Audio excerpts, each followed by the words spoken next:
వాక్యాన్ని అభ్యసించే వారం కాకపోతే నువ్వు గుర్తుపెట్టుకో, క్రైస్తవ సంపూర్ణతలోకి మనం రాలేం.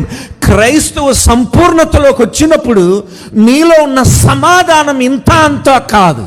శ్రమలుంటాయి, ప్రతికూలాలుంటాయి, కానీ ఆ క్రైస్తవ సంపూర్ణతలోకి నువ్వు వచ్చినప్పుడు ఎంత ప్రశాంతంగా ఉంటావో.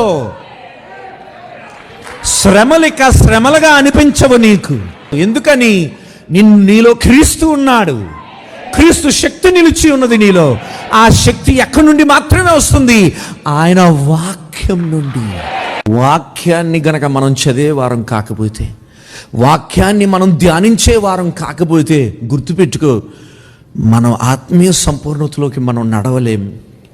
ఎందుకని? పేతురు గారు అంటున్నారు, ఒక చిన్న శిశువు పాలు కోసం ఎలాగైతే తప్పిస్తుందో, మనం వాక్యం అన్న పాలు కోసం తప్పించే వారమై ఉండాలి.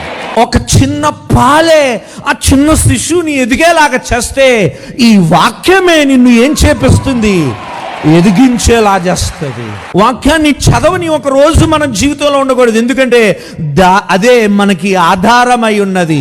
యేసుక్రీస్తు వారు మత్తయి సువార్త 4:4 అంటాడు, మనిషి రొట్టె వలన కాదు కానీ దేవుని నోటిలో నుండి ప్రతి వాక్కు వలన జీవిస్తున్నాడు.